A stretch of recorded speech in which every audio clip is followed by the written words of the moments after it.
morning students. In this video lesson we will learn more about cell and its part. So first topic for today's video lesson is shape and size of the cell. The shape and size of the cell may vary, but each and every cell has a specific function. Some cells can change their shape like amoeba and WBC according to their need, but usually plants and animals have almost fixed shape. The smallest cell belong to the PPLO, that is Pleuropneumonia-like organism, and the scientific name for the PPLO is Mycoplasma. The largest cell belongs to the ostrich egg. The longest animal cell is the nerve cell. There is great variability in cell shape. It can be spherical, polygonal, disc-like, cuboidal, columnar, spindle-like or fiber-like.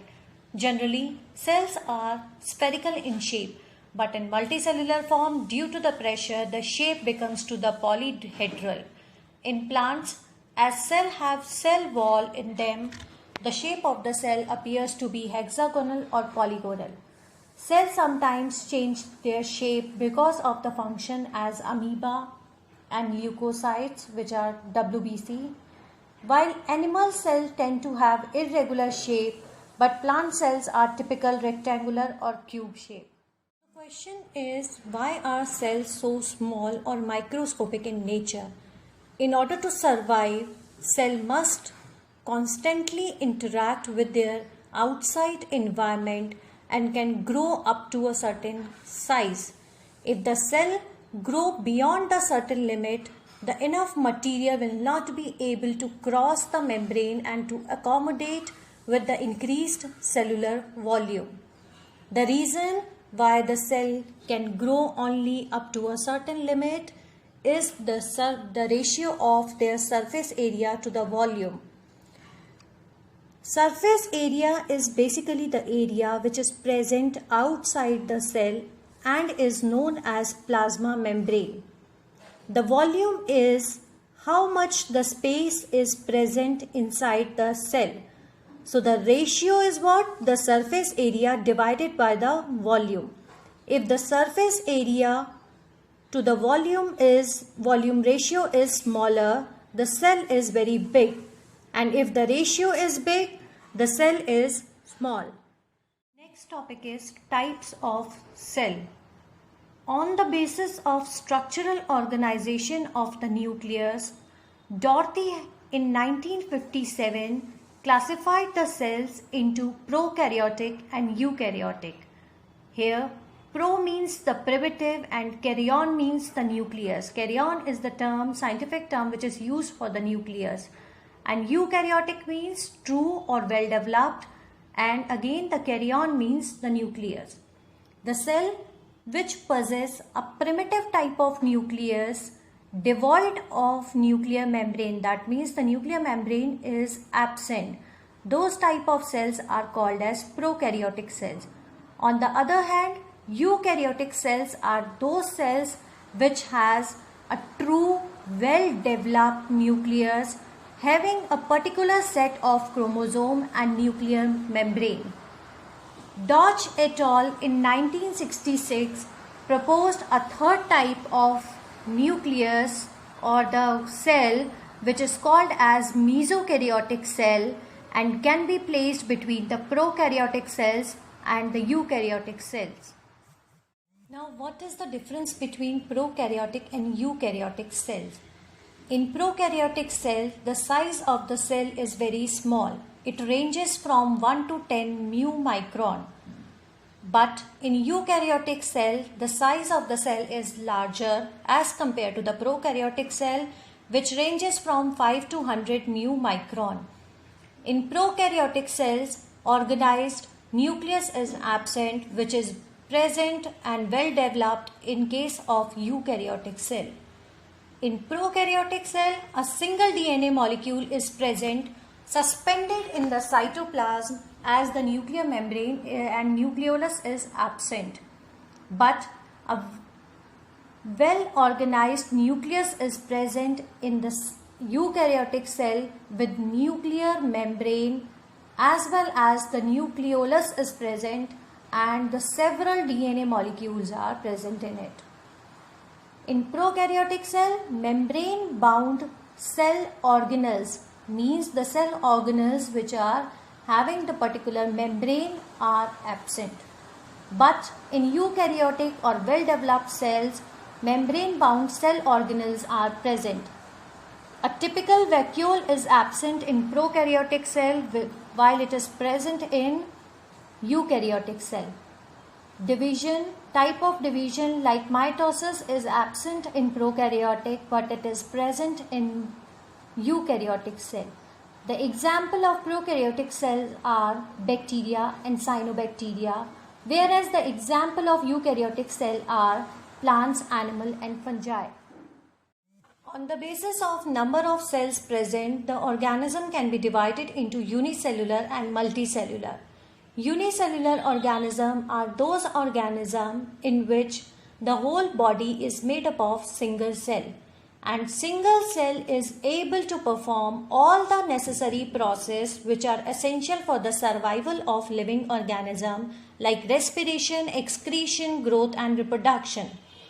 As the body is made up of single cell, it cannot be divided further into the smaller unit because cell is the smallest unit itself. That is why these organisms are generally called as acellular organisms like amoeba and paramecium. But in case of multicellular organism, as the body is made up of number of cells, each cell has a specific structure and function to perform. Similar type of cells combine together in multicellular organism and perform a specific task by forming a tissue. Different types of tissue further combine to form an organ, and organ give rise to the organ system which perform a specific function. We must have heard about the digestive system, respiratory system in class 10th while we were doing the chapter life processes. These type of cells are usually found in plants, animal and fungi. So we can say that division of labor or the property of division of labor is usually found in multicellular organism as they have number of cells to divide the function among themselves. As we know that cell has three basic components. The outermost layer is known as the cell membrane or cell wall or plasma membrane.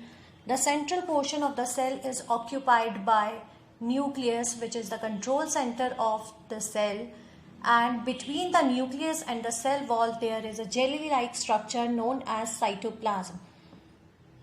In this cytoplasm, all the cell organelles are present which are responsible for the various metabolic activity in the cell.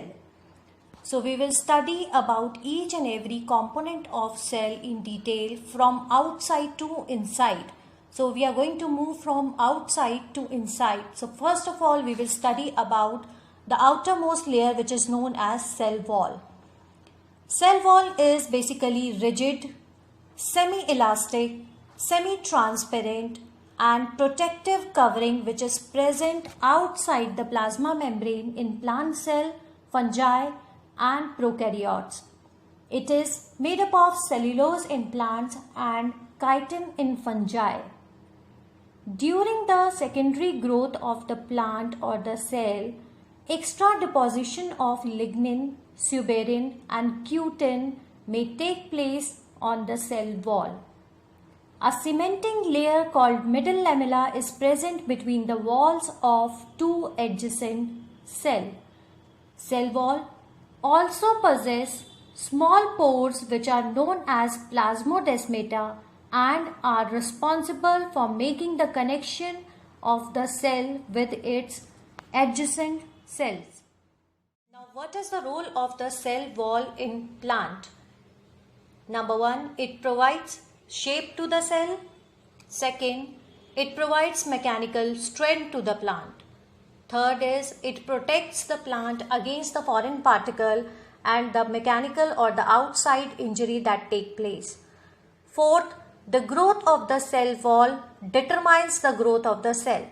That means if the cell wall grow, the size of the cell itself grow. Next is cell wall prevent the bursting of the cell on endosmosis.